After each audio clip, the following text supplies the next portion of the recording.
Hey everyone, Jason Drosis here, and in this video series I'm going to teach you everything there is to know about gravity blasts.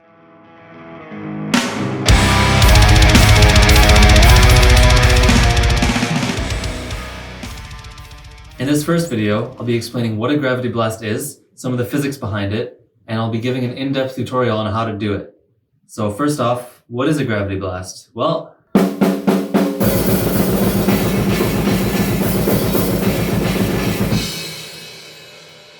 so what's going on there? Well, essentially you're playing straight 16th notes on the snare drum, but you're only using one hand to do it. So your other hand is going to be free to keep time, play some accented notes on the cymbals, do whatever you want with it. Spin your stick around, throw it into the crowd. Doesn't matter. All we're going to be focusing on today is what this hand is doing.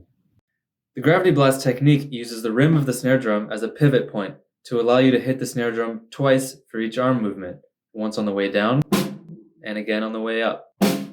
So since you're hitting the drum twice with each arm movement, you're actually able to play at double the speed that you can normally move your arm. Here's a quick example at 200 beats per minute.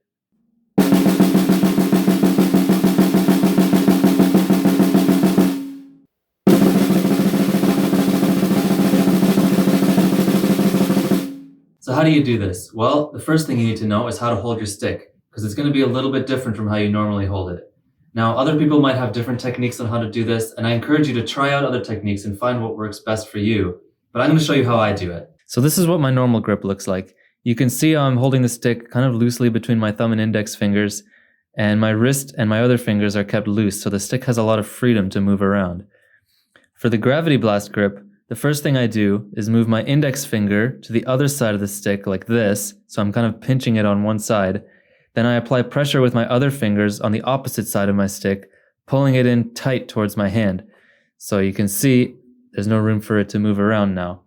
Now this is really important because this force, pulling the stick up into your hand, is what allows the head of the stick to snap down as you pull your hand up during the gravity blast, which you'll see later.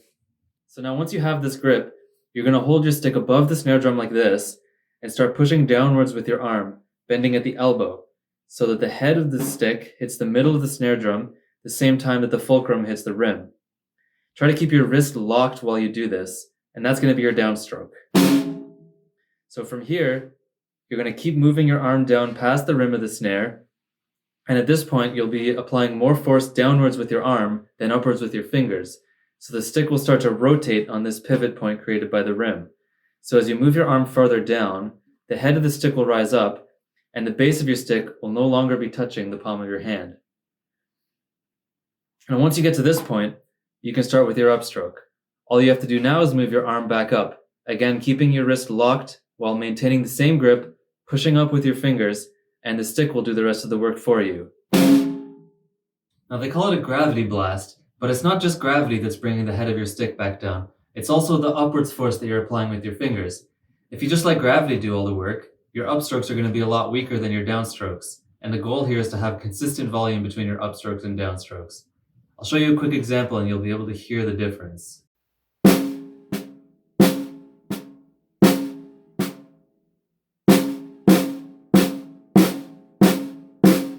So once you get that movement down, the next step is to start doing it repeatedly and consistently.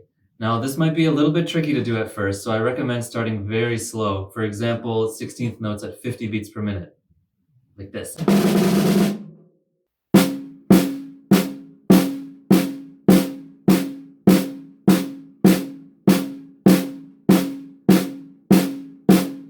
Then once you get that at a consistent volume and speed for say 8 bars, then increase the tempo by 5 or 10 beats per minute and so on.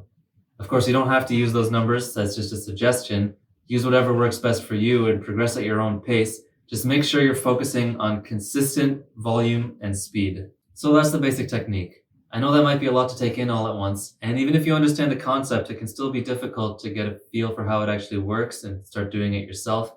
I know for me, it took me several months to get the technique down, and even longer to get it consistently. So in my next video, I'll be going over some of the pitfalls that I ran into while trying to learn the technique, and some exercises you can do to get over them. I hope this was helpful, I hope you learned something, and I hope you stick around for the rest of these tutorials.